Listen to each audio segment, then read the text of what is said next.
Welcome to the most overrated, underappreciated, most viewed, underviewed podcast of all time.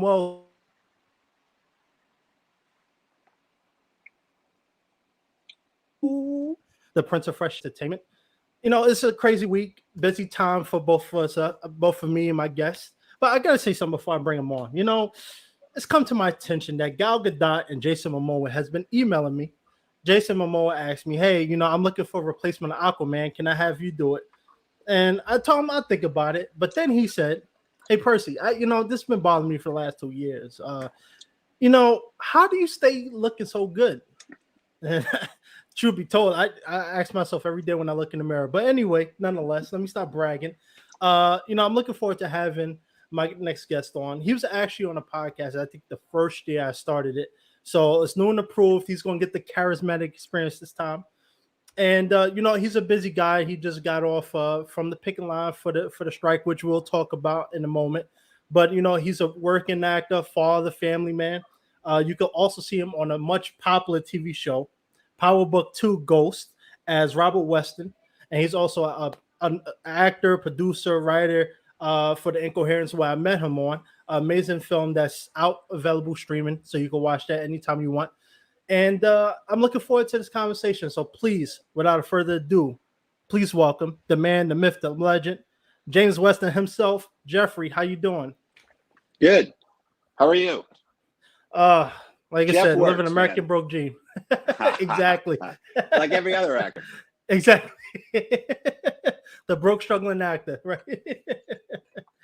How's everything? I know, like I said, you've been on a picket line, standing up for the strike and everything. How's that going? I see a lot of celebrities out there too.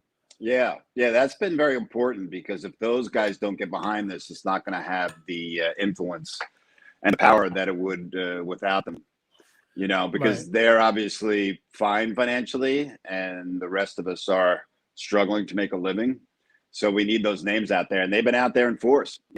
I went to the rally in Times Square a couple of weeks ago. Bryan Cranston was there, Michael Shannon, Wendell Pierce, Jessica Chastain, Christine Baranski, a bunch of other people. A few are escaping me, but it was just great to see the solidarity.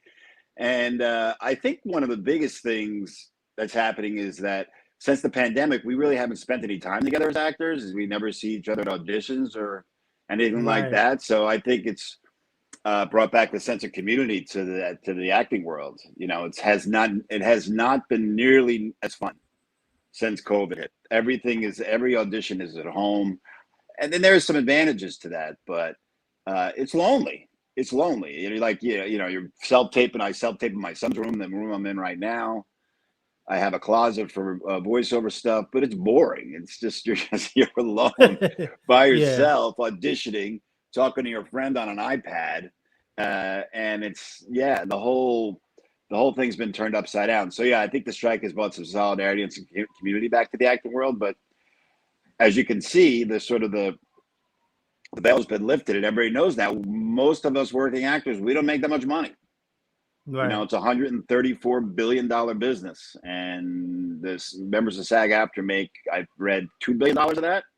So that's less than 2% of what the gross is of the business.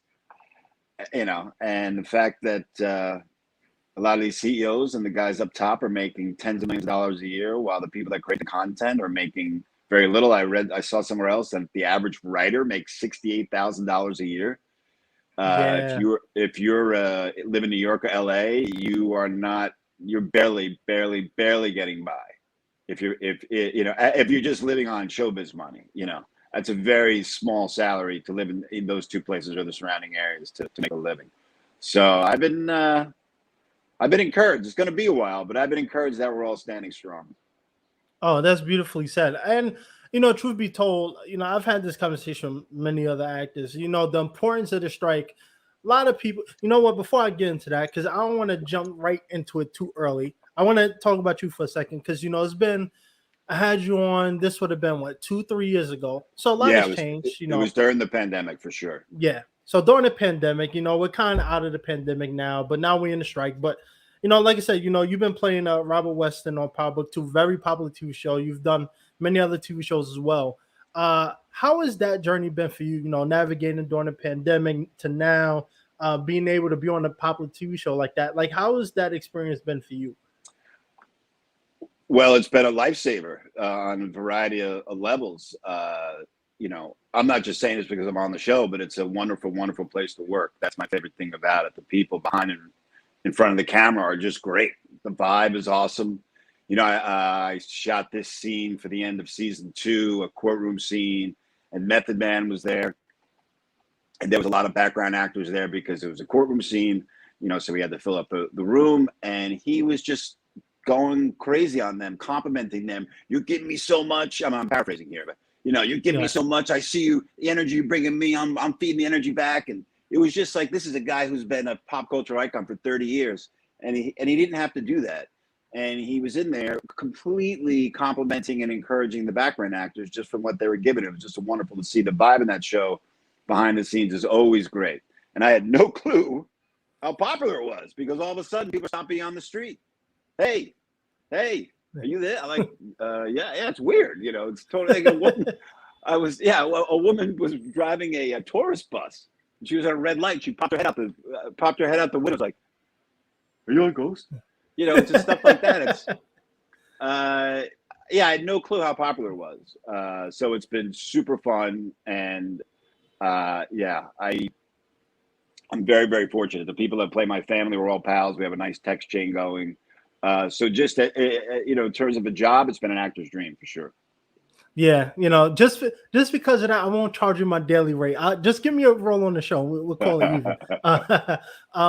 But yeah, you know, that show is very popular. And like one of my friends, he always asks me about it because one of my longtime high school buddies, his co-star from a Netflix show they did together, her boyfriend plays.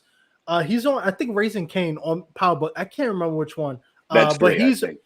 I think it's he's on one of those shows in that universe. And it's something that I've even asked my manager about. Like, hey, you know, I'm back in New York, you know, can we get myself on there? But hey, it's a very popular show. Everybody, because it's an urban show. It's a lot of diversity in New York. So it's like the perfect place. And I actually saw them filming before the strike, maybe 2 months ago. They was filming right up here on the Upper East Side. So you know, it's always packed. It's always a great vibe, great scene. Let me ask you something. Just, you know, if you had to choose between Power Book or The Incoherence. No, I'm not gonna do that. I'm not gonna do that. If you want to, though, but I'm not gonna do that. They're two sides of an awesome coin that I don't want to choose. Yeah, I know. I'm just kidding. I'm just, you know, throwing you on a hot seat. So let me ask you, you know, like I said, you've been doing this for a long time, and I know you made a post about this. If you don't mind me bringing it up, but I know you had mentioned that, you know, you've been doing this for like 20 years. You've been able to support your family doing this, and now how the times is changing. You know, the days of just being a full-time working actor, at least just temporarily, is going to be hard. And, you know, you have to pick up full-time job. I'm hearing stories of other, you know, celebrity actors talking about they're losing their homes. You know, I've heard some stories of other celebrity actors working regular jobs now because, you know, bills got to get paid. How has that been for you? Do you look at it in a negative way, or you say, you know what, the strike is important, we'll weather the storm, I'll get back to what I was doing before and it'll all blow over? Well, the writing's been on the wall for me for about a year and a half because I started acting in I did my first play in November of '97, so I'm on my 26th year in the business, and I made for many years my main source of income was from commercial work, primarily voiceovers. But what's not being discussed in this particular conversation about the strike is that commercial work has been completely decimated as well because of non-union work, because stuff is streaming and not on network, so commercials aren't running as much. Celebrities are doing tons of commercial. So that whole market has shrunk as well, where, you know, guys like me, a working class actor, you can make a living there, and then you're, you know, whatever income you can make from TV and film would be more supplementary. So that's not even discussed as well. So I have to say, like, I knew the writing was on the wall and my ego was definitely hurting as, you know, as I realized this is getting harder and harder. And I remember having a conversation with a friend I grew up in New Jersey, with a friend from Jersey, over the about 5-6 months ago, and he was telling, "Oh, I see you're doing Power, and I see because I'm the narrator of this documentary series on the Weather Channel called Weird Earth, Okay. so with social media, you're just putting your crap out there just to make people look like you're doing important stuff. When behind the scenes, you're missing 99% of your auditions. But that's everybody knows social media is BS, or whatever.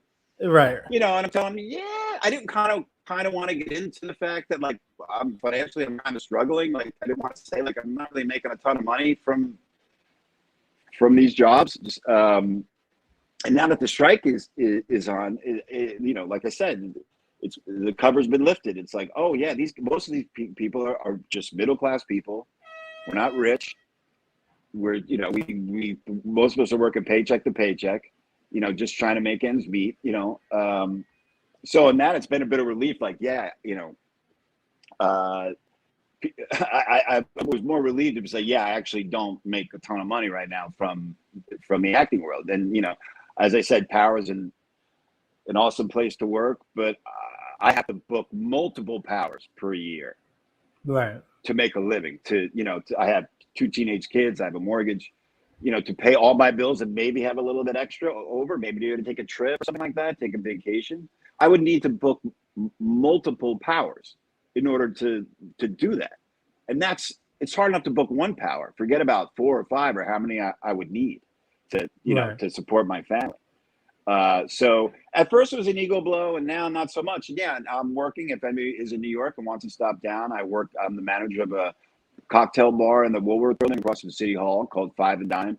I started a film program there, so we're screening original shorts on Friday nights.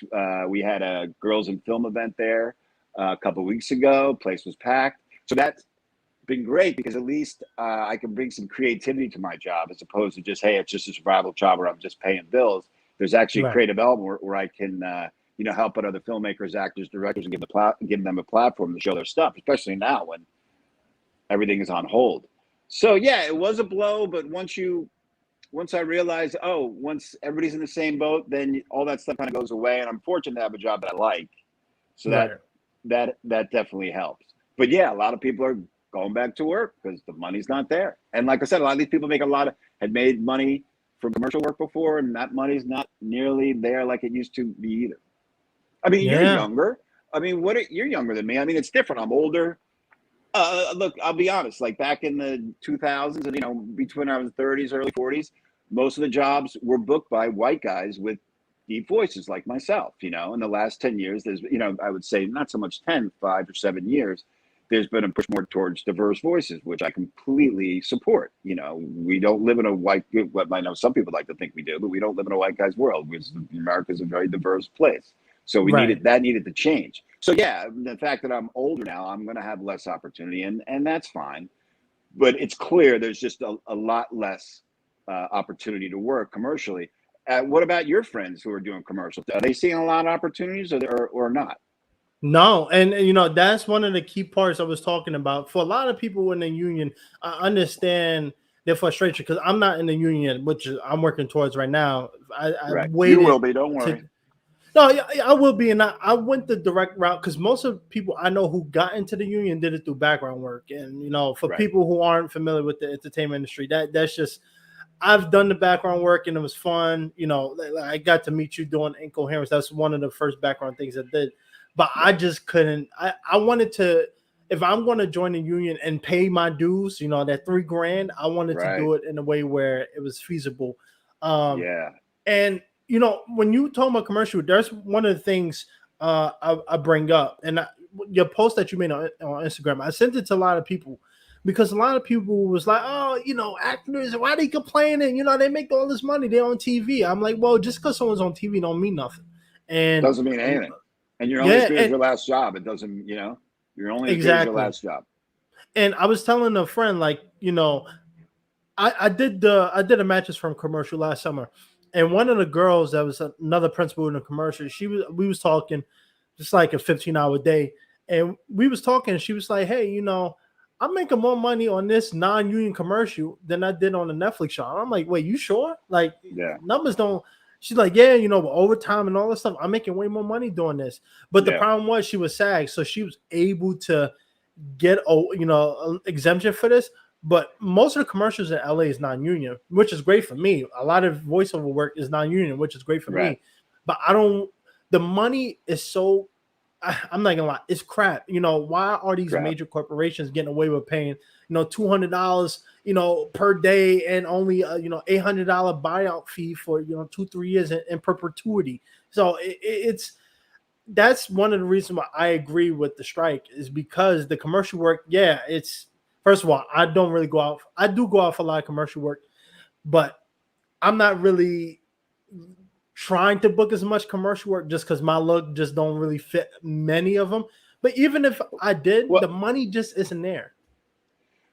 yeah, I remember before I was in the union, I did a non-union commercial for Burlington Coat Factory, and I made, I think it was $360 or $400, and I think it was $400, and I gave my manager at the time 10%, so it was $360.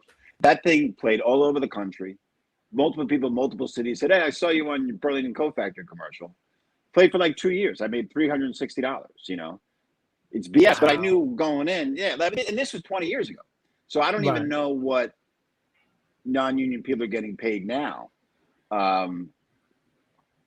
So, yeah, there's there's a lot of non-union work, but also the non-union work means you're not paying into pension, you're not getting any sort of points towards being SAG, you're not getting any residuals, you're just getting a buyout fee,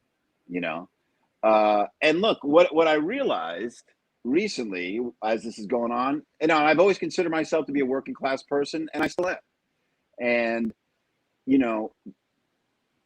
the story of America, a lot of the story of America is the story of capital exploiting labor, and that is what is going on with us. And I know it does sound like wussies. We're like do something else, right?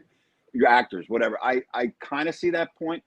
But like I said, the reality is, like I said, it's $134 billion business. It's in a business. This isn't a little bit of a business where maybe you can eke out something. This is a $134 billion business, and the actors see less than 2% of that. And granted, there's a lot going on. There's all sorts of tentacles are going on, and crew and catering and all sorts of things that are part of that, which is great for the economy of wherever stuff is being filmed. But how is this possible that the CEO of whatever the guy's name is, it's David is it Iger something. you talking about?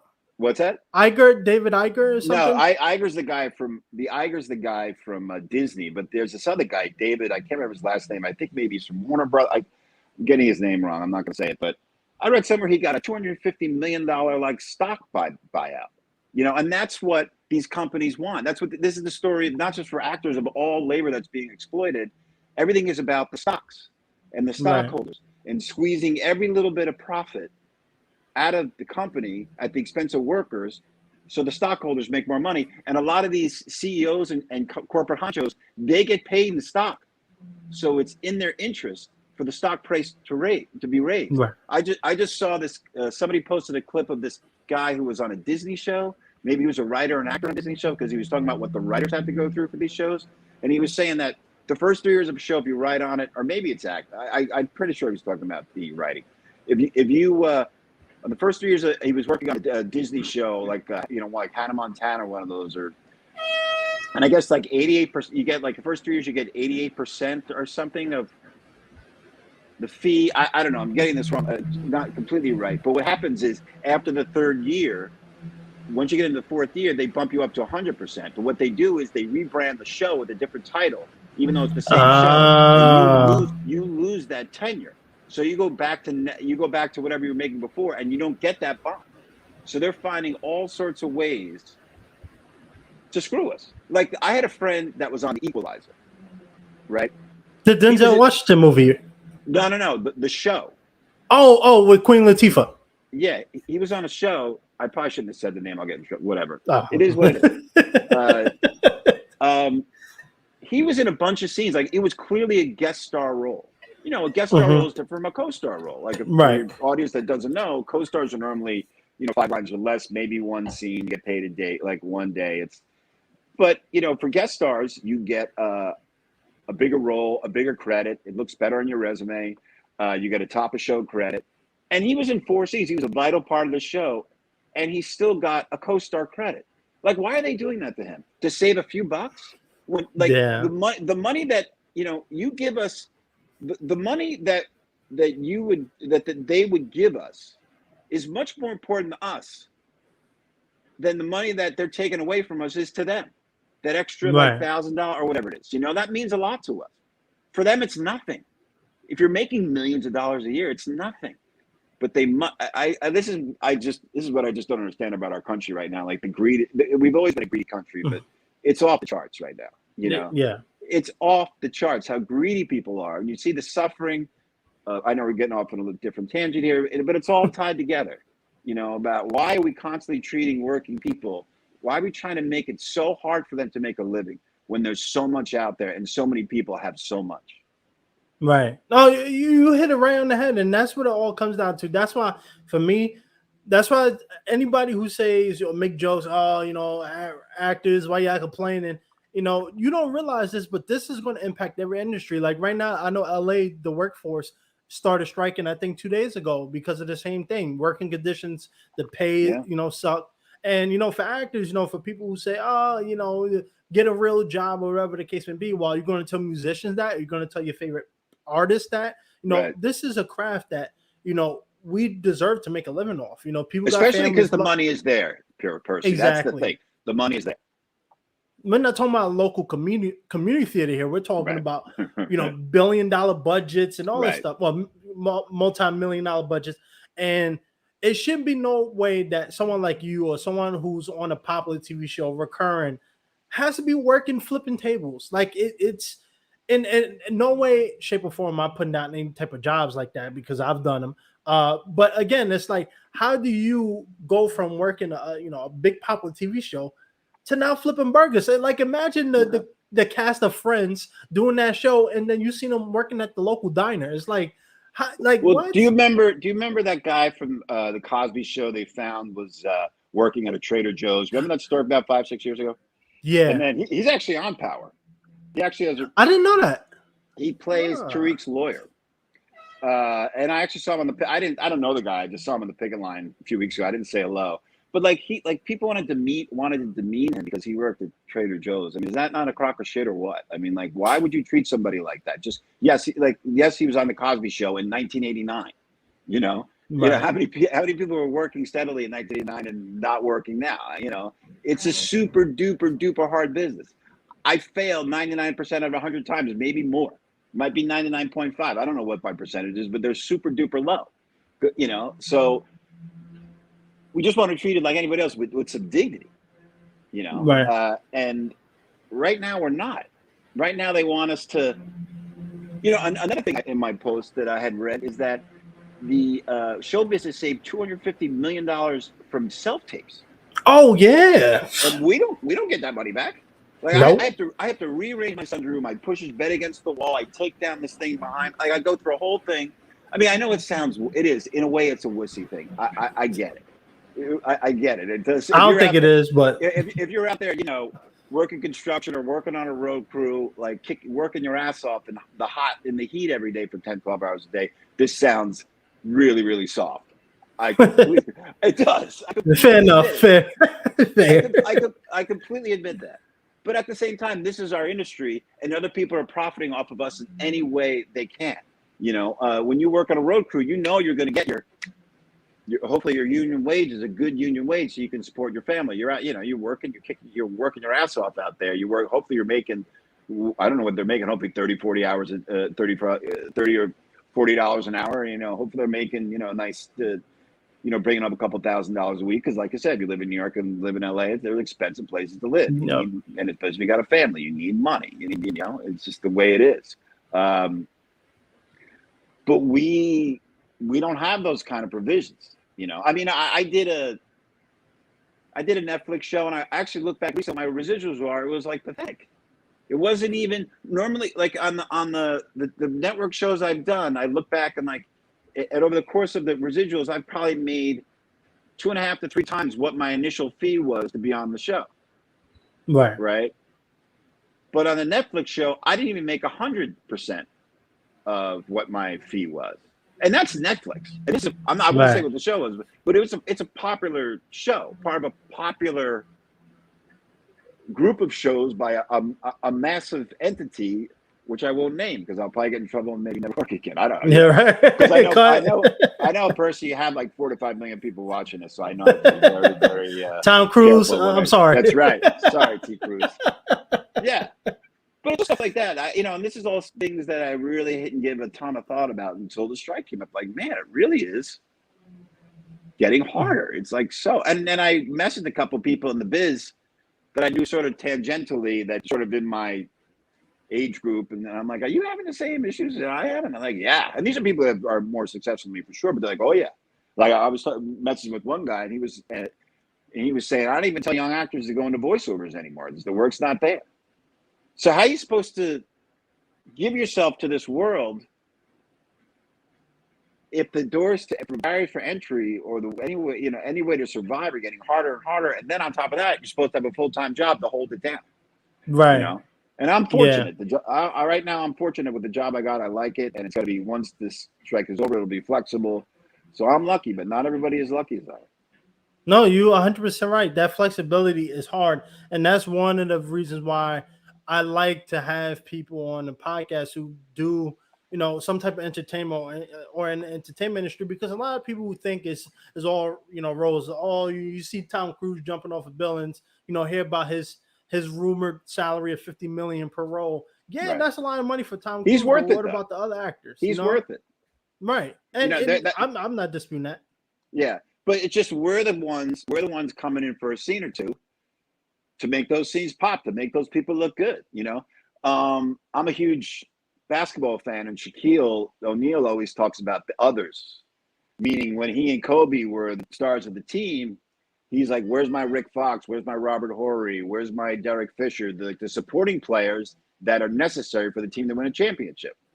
You gotta have the others. Like if you watch the Denver Nuggets this year, they had a great surrounding cast around Jokic, their best player.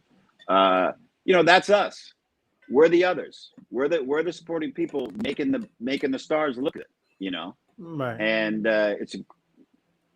it's when you see the numbers that are going around, it's hard to believe that they're constantly trying to skimp on us in every way, shape, and form they can.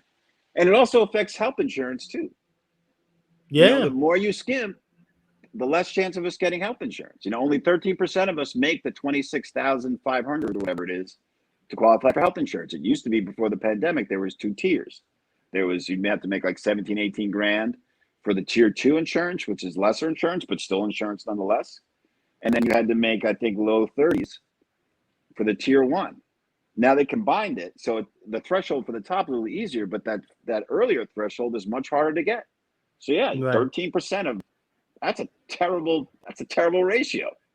It's terrible. It is it is awful. And this is why I wanted you to have on, because I wanted somebody who clearly understands what's happening.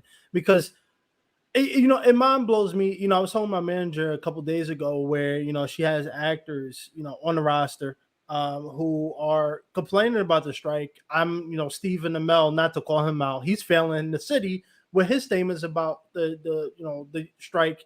And it's like, as actors, y'all should understand the importance of what's happening, because the top echelon, The Rock, who I will be replacing at some point, but The Rock, you should. Tom Cruise, yeah, I should, right? He has 1/4 of your charisma,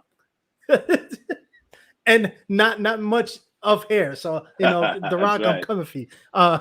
But no, the upper echelon, and I tell people, the people who are complaining about it, about the strike, are looking, outside the industry, are looking at the upper echelon. It's like looking at Bill Gates and Elon Musk and say, "Oh, all these people make all this money. Why are you complaining?" Well, just because they making all the money don't mean everybody else is. And I want to break this down, for a second. Because we have the writer strike and the actors union coming together striking.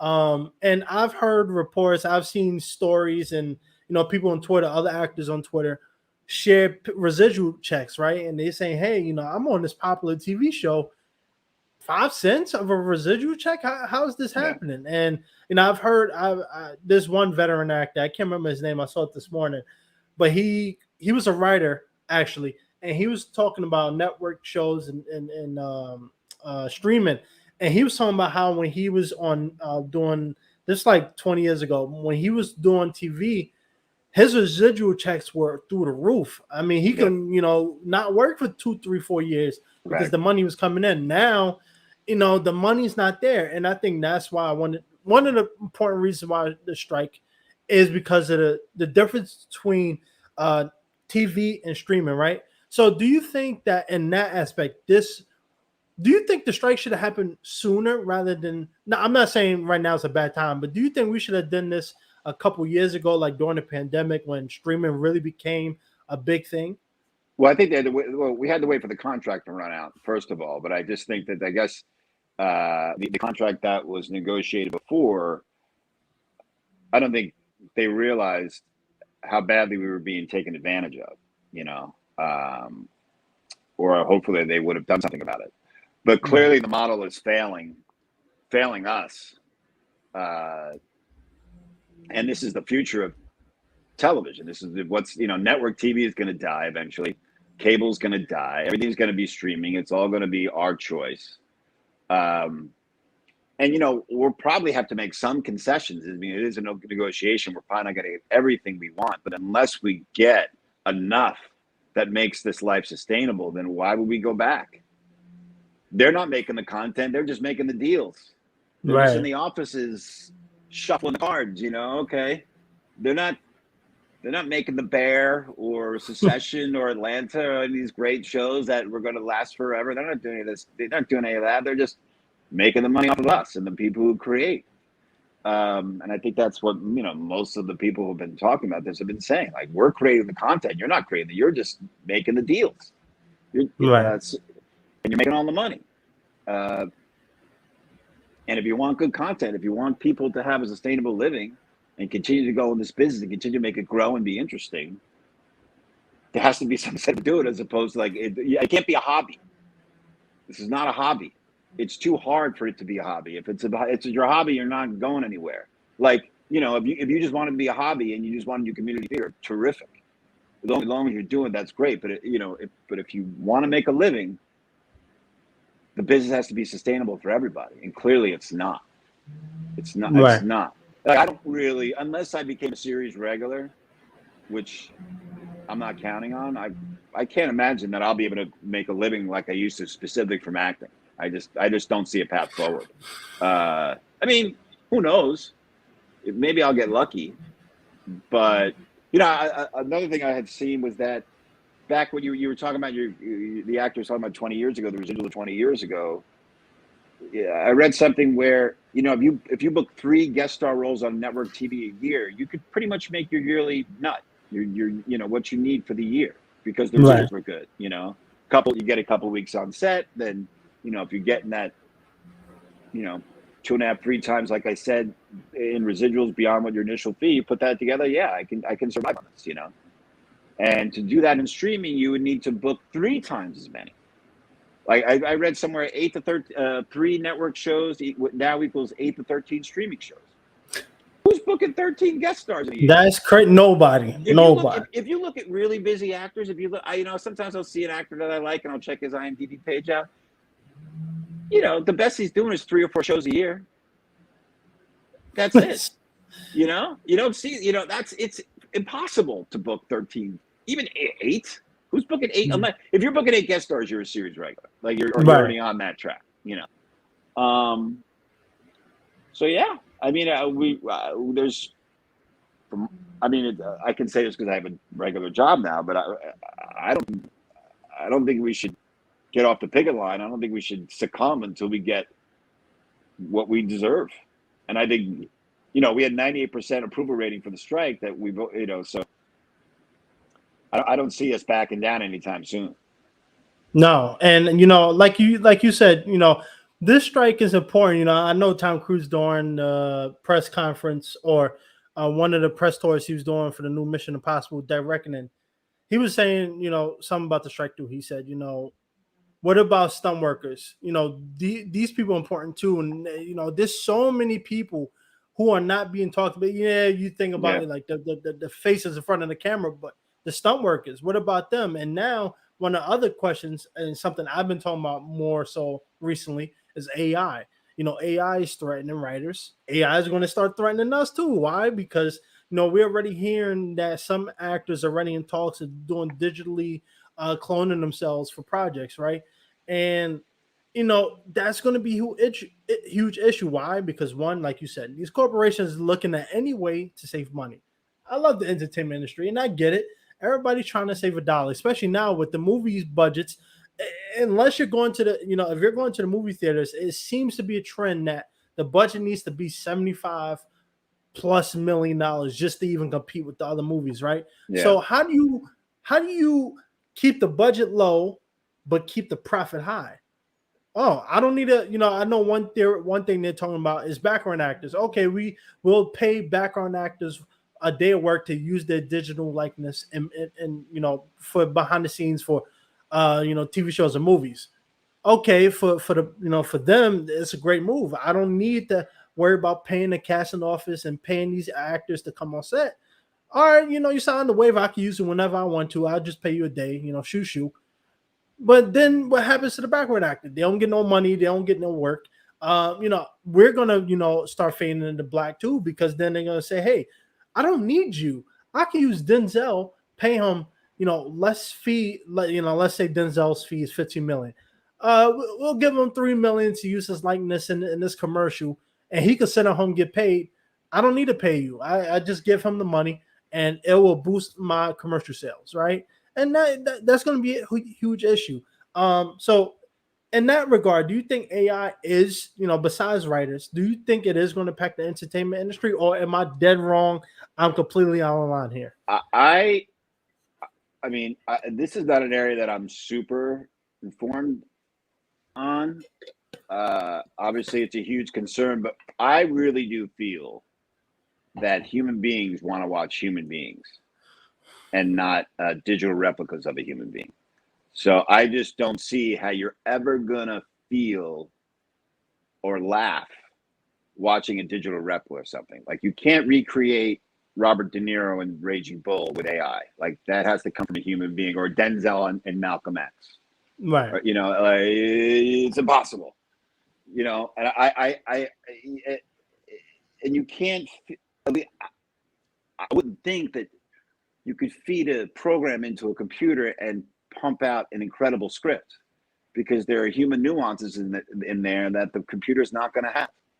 Right. Listen, like I said, I could be super wrong, but the computer's not a human being. Doesn't feel like a human being. Doesn't experience things like a human being. And the same with acting. I mean, even to make somebody like to laugh, you can't be as funny as Jamie Foxx with an AI. You can't do it. Or Eddie Murphy or Will Ferrell, or anybody that makes us laugh. It can't be done. Can't be done. So I'm optimistic that I think as a society we're gonna push back on these things, because I just don't think that watching digital replicas of things is going to make people feel like they used to when they watch something. No, you're right. And the reason why I even thought about that, they're going to try. I'm not saying they're not going to try. Sorry to interrupt. Right. I'm not saying they're not going to try. I just think that I'm hopefully an optimistic person. I think we as humans and society are going to ultimately reject it. I hope I'm right. I hope I'm right.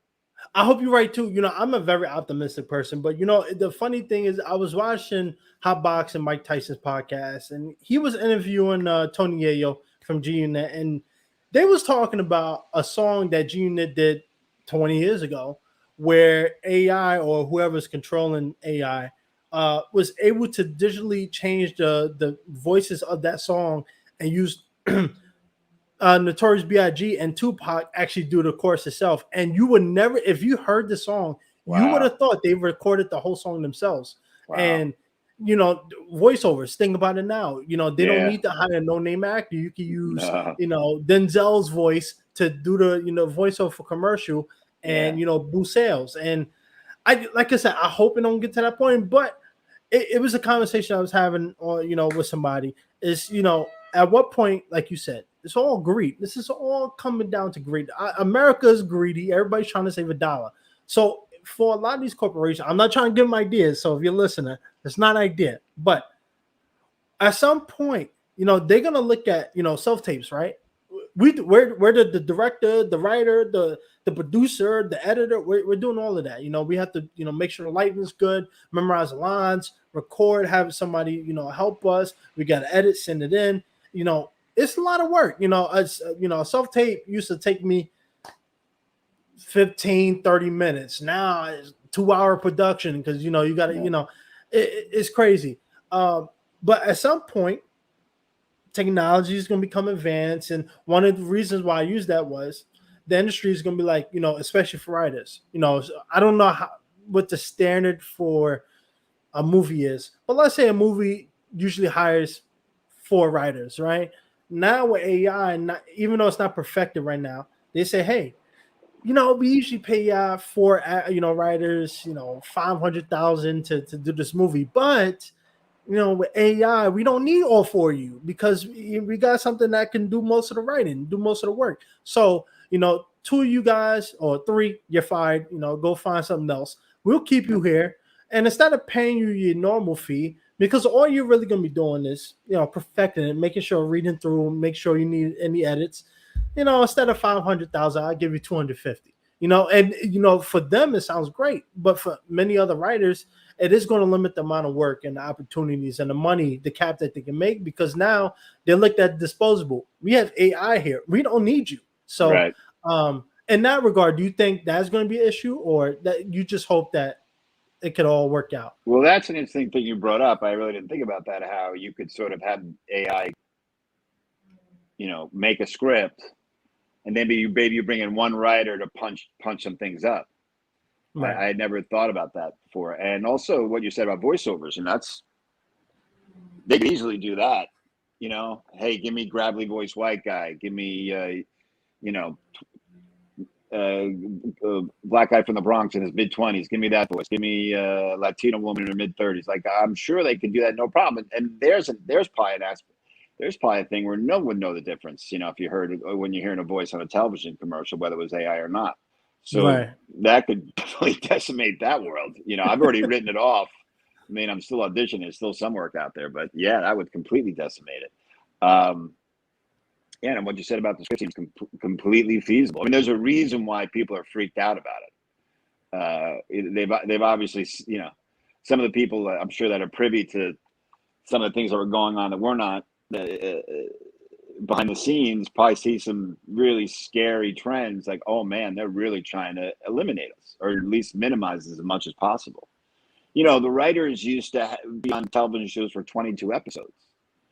Now everything is 10 or 8, or which is more to my liking. I'm not gonna the days of me watching 22 episodes or something is long behind me. I just don't have the attention span for that anymore. But that means the writers do have to find multiple jobs per year to put it all together, which is a lot, So there's that. That's just the way the business is gone with streaming. And I think most people probably, as a viewer, probably like it because there's less episodes. And look, most TV shows, if they're 24 episodes, it's going to be a lot of filler episodes that aren't that great, Right. So for the writer, it's gotten even harder and harder. And I'm sure they're a little even more freaked out about the writing, about the AR than the actors. But if both unions are hanging tough and refuse to budge on this stuff, then obviously long term it's a problem. And if like a lot of people are saying, if we don't fight this now, it's over. Yeah, we're gonna lose our standing, and that's why right now. I didn't realize the contracts and all that stuff. I'm still pretty youthful in the industry, but it's one of those things where I look at this from a non-selfish lens. Yeah, I had a couple of great opportunities right before the strike. That now I'm like, man, what if I did book that, or what if I was able to do that? That change it.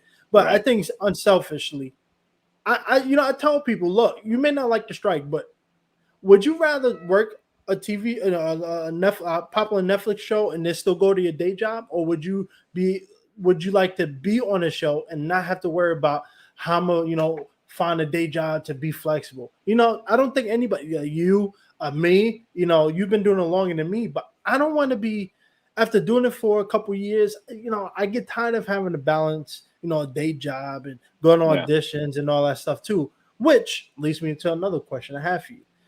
A lot of people have been up and or either siding or disagreeing with self-tapes. The rise of self-tapes during the pandemic is a big thing. So, and I know that's one of the things people are addressing is the demand of self-tapes. Because for me, now that I'm going out for TV shows and stuff, I'm like, yo, what? I mean, the amount of lines I gotta memorize, and don't get me wrong, I'm not complaining because it's an opportunity, but at the same time, if I had to go to work that day and I only have 24 hours to go to work, sleep, memorize the lines, and it's a lot of work to memorize 5-6 pages for an audition. So what do you think? Self-tapes, are you are you for it or are you against it? Well, there are definitely some advantages. I am very nervous at auditions. So the fact that you can just sort of control the environment in your room and do as many takes as you want is a good thing. At the same time, being able to do as many takes as you want is sometimes not a good thing, because you keep thinking, oh, I'm going to get a better take. I'm going to get a better take. I'm going to get a better take. Right. You don't have anybody directing you. Sometimes maybe that first take you gave was really good and you just need a little tweak and you get that second one, then you're done. But you don't know that when you're doing a self-tape. So there are definite pros and cons. Like I said, because you can control the environment, you can get the take that you want, but that's not necessarily the take that maybe the casting director would have pushed you towards. So now I'm definitely ready to get back in the room. I just listen. Everybody gets nervous at auditions. It's silly, but it's just if you listen to a lot of actors, they still talk about getting nervous at auditioning. Famous actors like, oh my God, I hate auditioning. I'd be so nervous. It's kind of silly to be nervous over, hey, 2 scenes on a TV show. I'll completely admit, but it is what it is. It's just the performance. Sometimes you get that performance anxiety, or just and especially too when you need the money. Right. When there's no worst way to audition is when, man, I really need this job. Right. Because then there's a whole layer of crap in your body that you got to overcome, as opposed to just being relaxed and doing the best you can do. Right. So I don't think self-tapes are ever going to go away, and I'm okay with that. But we need a mix. I had a commercial audition the other day on Zoom. It was great. Just because, okay, I can do this. Because you're actually getting feedback and you're actually doing it for somebody. And I did 2 takes and I was done. Now, if I was recording that by myself, I'd probably spend 2 hours, done multiple takes, went through the multiple takes. Okay, I like 3 and 6, and now you put it to, and then it's a whole. By the time you set through, it's like you said, it's 2 or 3 hours. Whereas if you just pop in a room, you're done in 10 minutes or 5 minutes or whatever. Granted, you got to travel, but also the in-person stuff. Like I said, it creates that sense of community amongst the actors again, which we don't have anymore. Yeah. So I think self-tapes ultimately are always going to be part of what's going on going forward, but hopefully be more of a mix of in-person stuff and self-tape. But I do know that I think some people for callbacks have been getting called into the office. Sometimes the initial audition will be a self-tape and then the callback will be in the office. I'm still on the fence because, I like that last idea you said, audition, self-tape and then the callback in person. For me, one of the hardest things I had to deal with, especially living in LA, because New York is a little easier. But LA, or if you live in an area where you have to drive everywhere, the cost for me, I didn't have a car in LA, so I used to have to Uber unless I was able to borrow my roommate's car. But I was spending, $100+ a day just Ubering around to different auditions, going to work, and I think the money aspect for a lot of people, they say, hey, all right, I might have a day job, a job that works in the day, or I have kids or family to worry about, missing, calling out, because not everybody's job is flexible where you can call like, hey, I'm being a couple minutes late, hour late, I got an audition. a lot of people don't have those type of jobs, unfortunately. So, to constantly go, hey, I'm gonna be late. You might get fired after a couple times of doing that. And I think Right. for some people, it has made opportunities easier, right? Because now you don't need to be in New York or LA just to, audition for these type of opportunities. Yeah. Because realistically, honestly, I don't want to live in New York. I love New York, born and raised here. I love the city. But it is expensive, I mean, just to go out on a day. I'm just like for you, taking, going out with your family might cost you, $200-300, excluding food and all that. It costs a lot of money to just live in the city. And I think self-tapes has allowed many people to get in a room of stuff that they would never get the opportunity to unless they lived in LA. And but like you said, it's like you're also not getting that in-person experience anymore. And I don't know. You know what though? I say this. I think for the industry, they look at it in a good way because they don't have to pay for commercial space no more. Now, casting directors can work from home, agents can work from home, everybody can work from home. We don't have to spend, $5,000 a month on office space. And so I think like you said, it needs to be a hybrid. I think we need a mix of, maybe in certain stages, it could be self-tape so people don't have to call off work for an audition. But if it's a callback or, maybe a meeting with the, the executives or something, those could be in person, the little more important stuff. I would like more.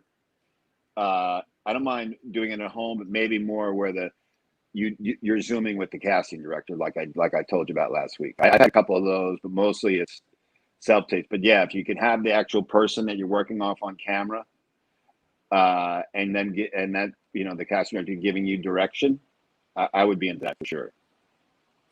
That's actually not. I mean, think about it. I wish they did more of that. Yeah, that's actually not a bad idea. Because think about all they have to do is just send you the link, send everybody who got the audition link, and you just join whenever time. And then you sit like this and just prop it up and keep it simple. Right.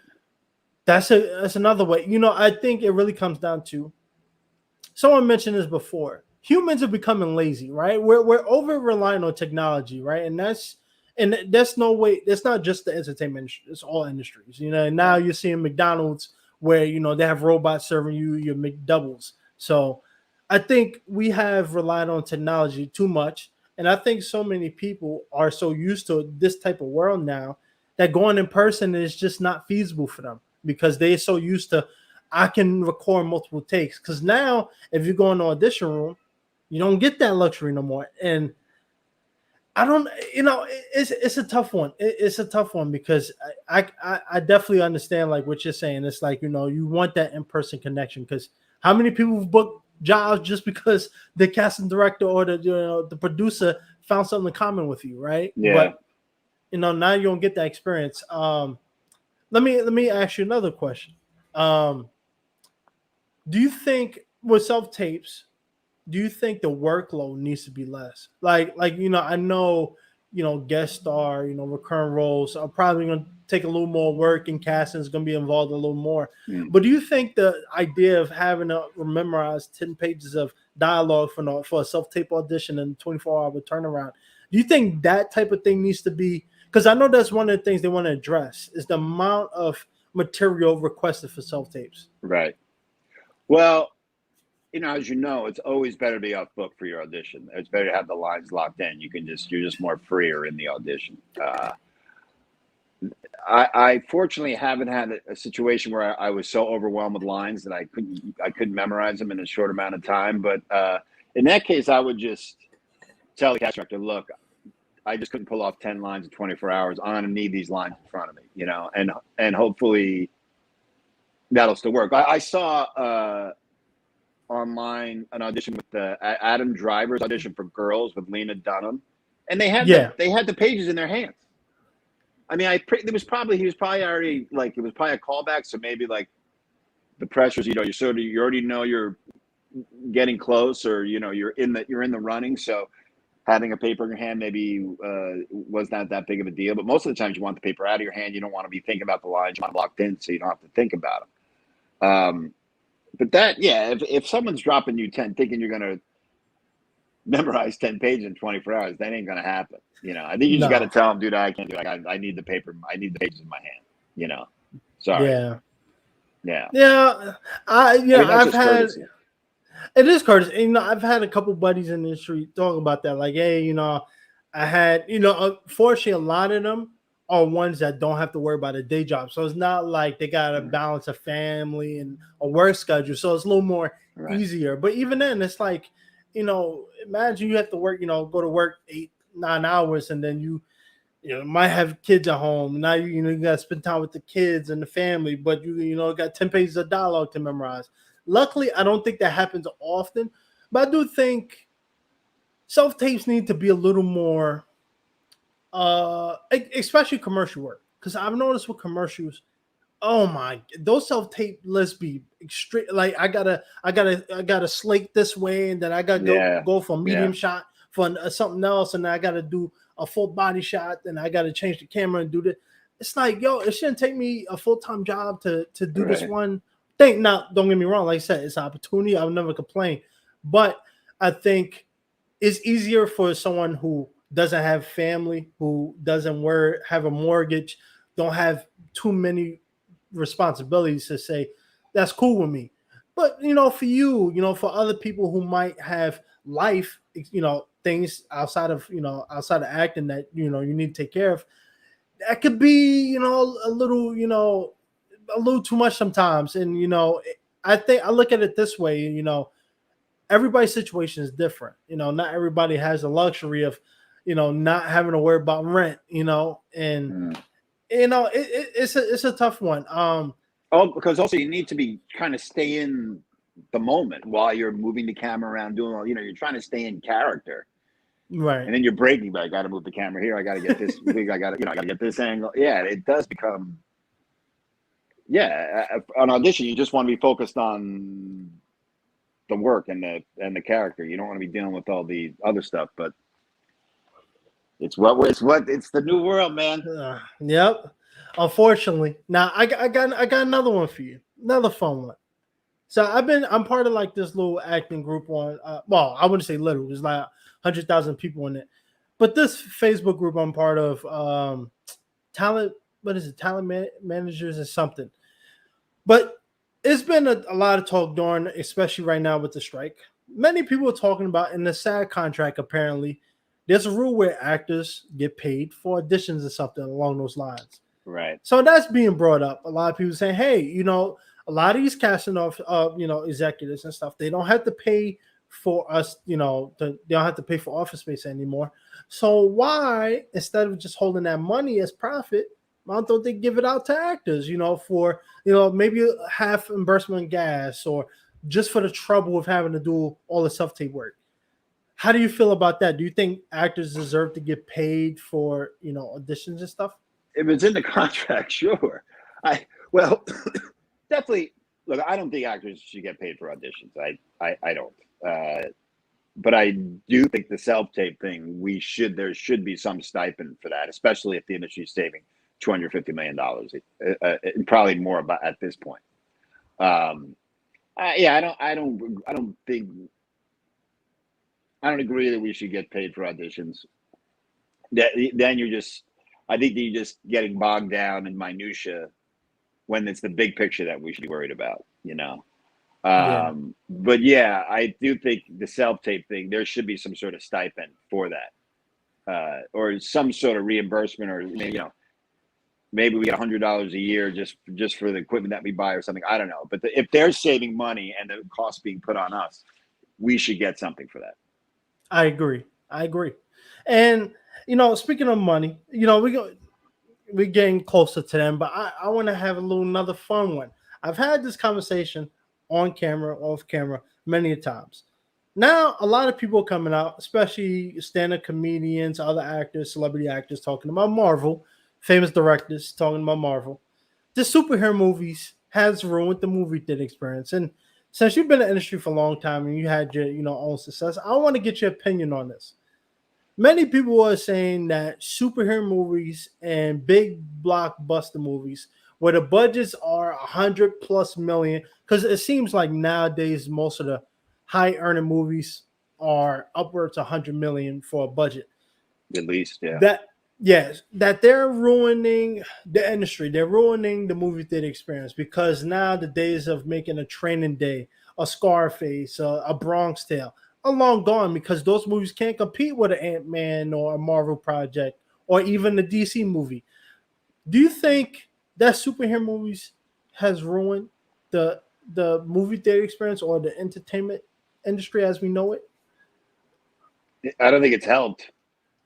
Matt Damon, I saw him talking about, he and Ben Affleck sort of made their bones, they're on these bread and butter sort of like mid-sized budget, which is still an enormous amount of money, 30, 40, $50 million budgeted movie, that they made a ton of in their career that have sort of sustained them. And you don't really see those made very much anymore. No. That Air movie that came out with the directed by Ben Affleck and starring Matt Damon, that was sort of the kind of movie he was referring to, the mid-sized budget, because I think the executives are just looking for the home runs. Right. They're not looking for doubles. They're looking for massive profits on everything. On any movie that comes out, and I think because movies are so expensive to market, that's probably why. Because some of these, mid-level movies maybe are not going to make crazy profits, so that doesn't seem as appealing to them. But the fact is, put them in the movie theater. Let the people decide. Give us those movies, those types of movies that you were just talking about, and let the people decide. Because it seems like there is a hunger for those types of movies. Look at Barbieheimer. We actually did that weekend. It opened up. It felt like a cultural event. It felt like the movies were back, and it was super fun to do, to go see both movies in the weekend. And they weren't sequels, and they weren't superhero movies, and they were both. I mean, I thought Oppenheimer was an absolute classic. I really like Barbie too. But they were super fun, entertaining movies. We need more of that. We need just more mid-level drama, comedy. I used to like superhero movies. Now, like these Marvel movies, no one's going to be talking about. Nobody's going to be watching these movies in 20, 30 years. No one's going to care. Just maybe kids. But in terms of cinema, in terms of a classic movie, there might be one Marvel movie, Black Panther, that people will watch years from now, and that's maybe about it.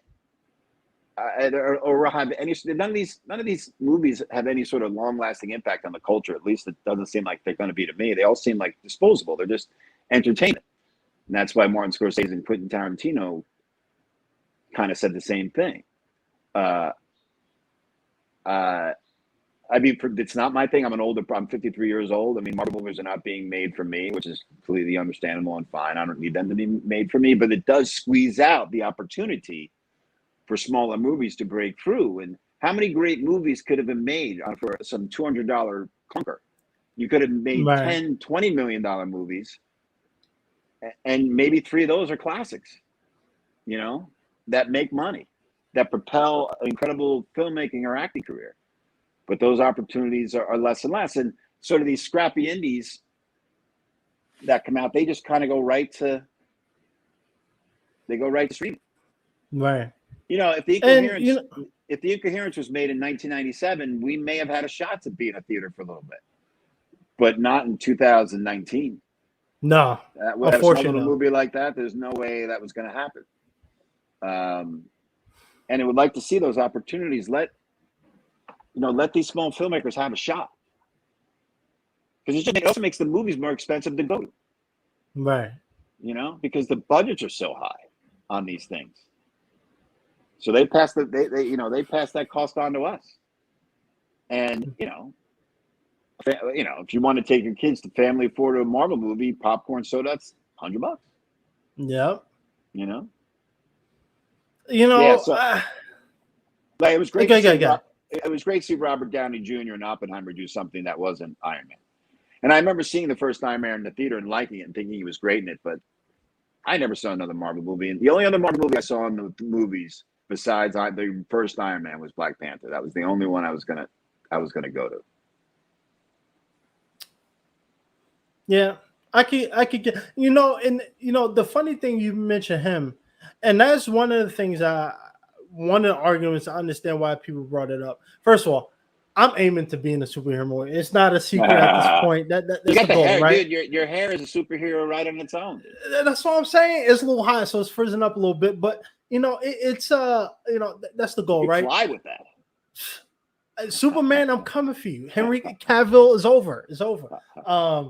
But the sad thing is, I think, I love superhero movies. I want to do it. I've been a DC fan since I was a little kid, but I also realize the days of, anybody having a career in movies is long gone, right? Because now, shout out to Sarah Finn Caston. She casts all the Marvel movies. Amazing, all accounts, amazing human being.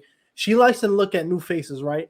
But it seems to me that the actors of Marvel tend to be the ones that get a lot of the roles outside of Marvel, right?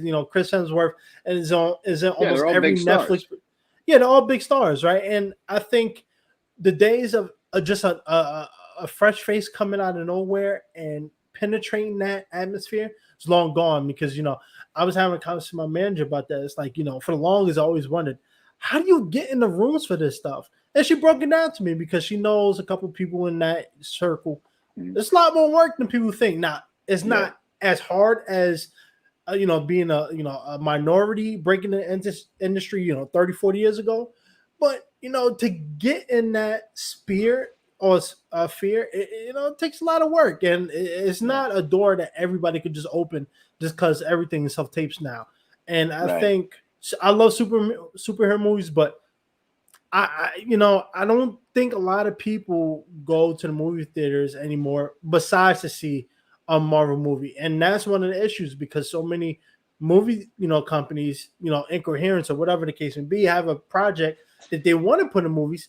But what happens? Okay, we have Thor coming out in 2 weeks. I can't release this movie anywhere near that movie because audience is not gonna. I can't compete with that, and I think that's one of the issues. But it's not a critical thing. I mean, Marvel just created something on its own, and it dominated, and they just here because that they dominate that atmosphere. So I can't be mad at them for it. But I'm not saying there isn't a space for them, but they do crowd out everything.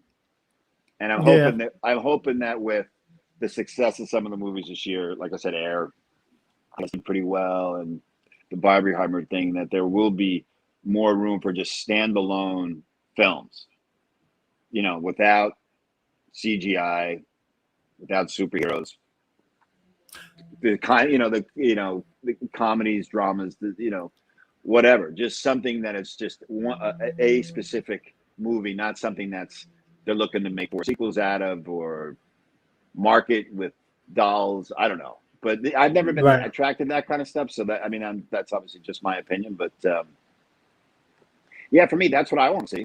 Those are the kind of things I want to see. And there are plenty of people of all ages that want to see those movies too.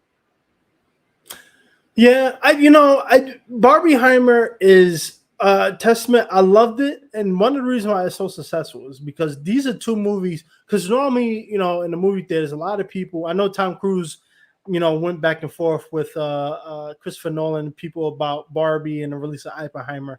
He didn't want to compete with them, but seeing these two different projects actually come together and market themselves in a way where they wasn't trying to compete with each other. It was like, yo, why you can't go see both? You buy a ticket, go see that, and then come see us right after, or see us before, see them after. And I think that's a testament to, if you have a movie or project where you promote it, and I think that's why technology has been that's when I mentioned over reliance of technology, right? Because now people just look at CGI as the end all be all. Oh, we can use CGI. We don't need to do any promotion. Barbieheimer did amazing, and it's crazy because who would have thought Barbieheimer would be a term we'd be using this year? No, but they made it work. They promoted these films, and that's why they went successful. And it's sad, but I actually heard about a movie that came out last year. Assembly Cast, those movies when you have a bunch of celebrities in it, nothing but celebrities, tend to do well. It came out last year, I think in August. It bombed. It was a box office flop. It had Matt Damon, a bunch of other people in it. I think out of the $50 million budget, it only grossed 25 million. It was a bomb, and that shows that those days are long gone. But with that being said, we're creeping up on hour 10. I know you love hearing the most charismatic man, but I know you do. got I can never get enough charisma. Exactly. I got enough to feel go it around. oozing into my face. I love it. If you need a discount, I got you. I need an infusion. You got to give me infusion right here. I got some people. I can hook you up. I'll meet you on the picking line after I get back from vacation, of course. But to cap this off, because I know you got other stuff to do and everything. But what do you look at for the future for this? Do you think that, because I'm predicting by October, November, things might be settled. It may not be 100%, but we'll probably get close to everybody returning back for the new year. What do you see in the future? Do you think this can be resolved in the next few months, or do you think, however long it takes, it just needs to get done and it will get done? Well, I think that the powers that be are going to realize that we're holding strong and they're going to need content. Mm-hmm. There are no new TV shows being produced, and then at any Power was able to finish production right before the strike, so they were fortunate, but a bunch of movies and TV shows got interrupted. And like I said, we're all committed and united on this, and the powers that be are eventually going to have to, I think, eventually come to the table. And I don't. It's going to be a negotiation. We're not going to get everything that we want. That's the nature of a negotiation. But whatever we decide is fair, hopefully we won't go anything below that. Because, if we don't get a proper deal now, it's never going to happen. And then it's just going to make it harder and harder for us going forward, And just one thing from something that you touched on earlier, like, I don't expect to be making a year's salary because I worked on an episode of a show. You got to book a few. I mean, that's clear, and that's fine. But when the number becomes so great to make a living that it's impossible, that's very discouraging. And now, like the number that working actors like us would need to book to make a living, a real living, where you pay all your bills, pay your rent, pay your mortgage, have money for your kids, maybe a little left over. You'd have to, like I said, you have to do it many, many times over. So I'm not expecting $100,000 because I did a Law and Order episode or whatever. And that's networks. They actually pay pretty well. But it's got to be better than it is now. Because like I said, I was in 5 episodes of the last Power season.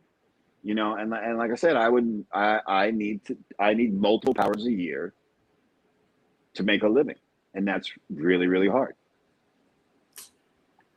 Yeah, it's I'm optimistic. I hope things get resolved. I just it's just sad to see. I know I'm forgetting this guy's name, actor.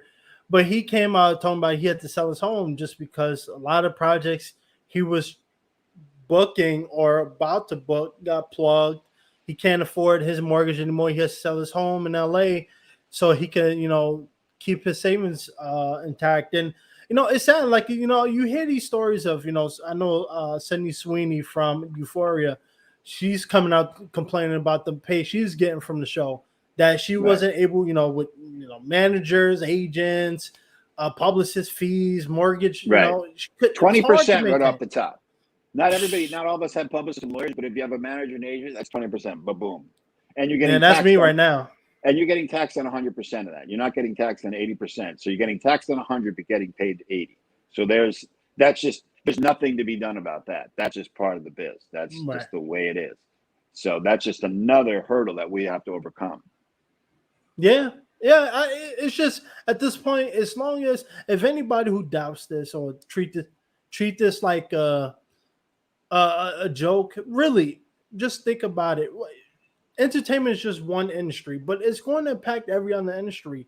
This is a huge problem, and I'm glad we're doing it now because, one of the things, like you said, streaming is now. I don't really know anybody who has cable TV besides my girlfriend's grandparents.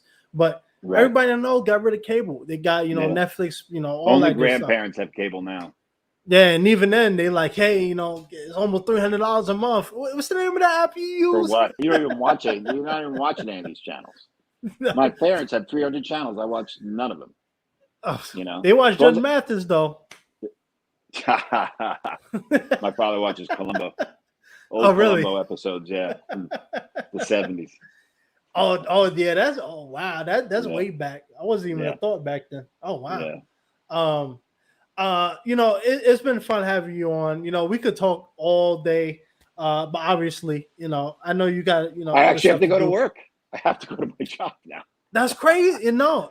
Yeah. 3 years ago, you'd be, we could talk as much as we want. No, yeah.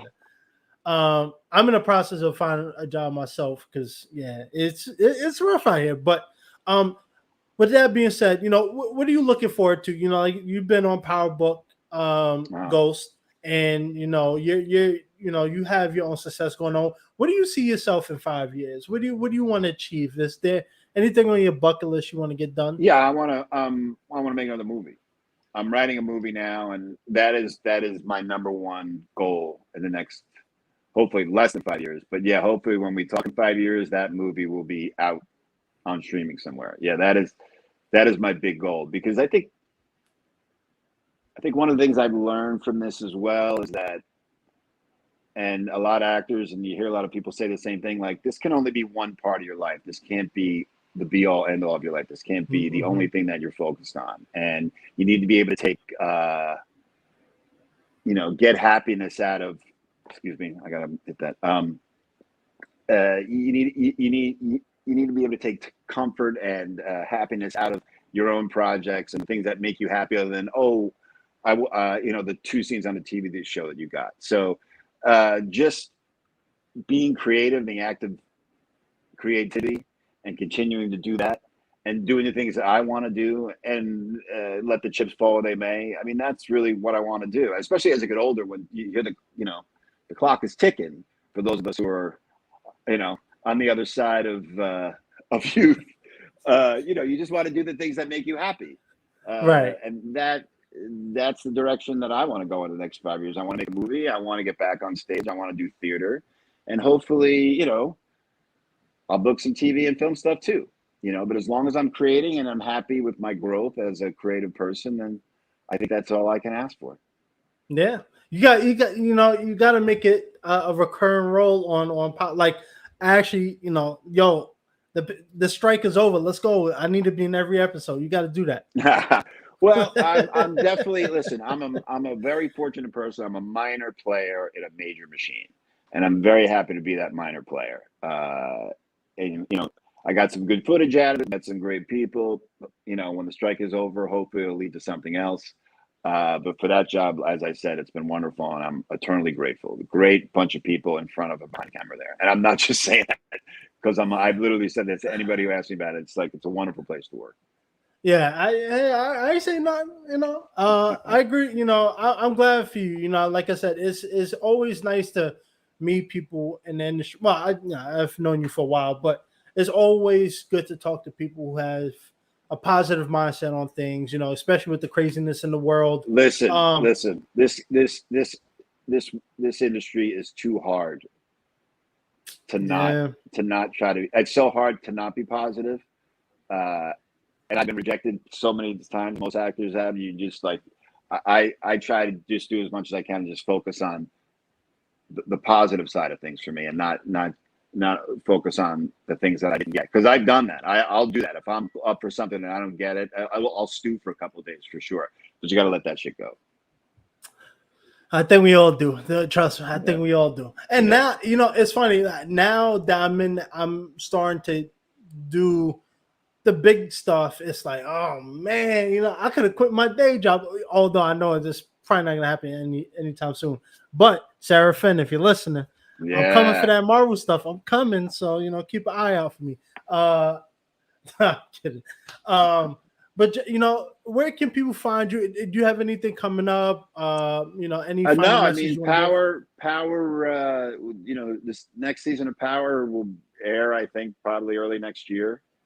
We aired, I think, premiered in March this year. So I probably, with everything pushed back, it probably won't be until March. You can catch me on the Power. You can catch me on that. The Incoherence is streaming on Amazon Prime. If you'd like to check that out, with Percy Brown, Incoherent superfan. That's right. Yeah, and if you're in Manhattan and you want a nice cocktail and you want to maybe see some interesting singer or an interesting film, come on down to 5 and 9. It's right in the Woolworth building across from City Hall. I'm there every night. They're hiring? What's that? They're hiring? I'll let you know. We're tight too, man. We got a lean mean machine down there. Yeah, that's what I'm saying. Hey, everybody looking for work. I know. Jeff, it's been fantastic. Thank you for doing this. I know. Thanks, Percy. I gotta say, before we go, getting you on here was like trying to tell Tom Cruise not to do his own stunts. It was rough. No, I'm kidding. It's all fun. I know. I that's my own fault. I think I have a day and then I don't have a day. I'm sorry. Look, trust me. It'll be still next time. At this point, I get it, with the industry, and you got life. It's all good. It's all communication. We're all trying to, do our best in this society. If you made it this far, thank you for tuning in to the most charismatic man. I am Percy. This is Jeff. Catch him on Power. You can follow him on Instagram. I'll leave all that stuff in the description. Like I always say, a helping hand is a better hand. Thank you, Jeff. All right. Thanks, Percy. Great to talk to you, man.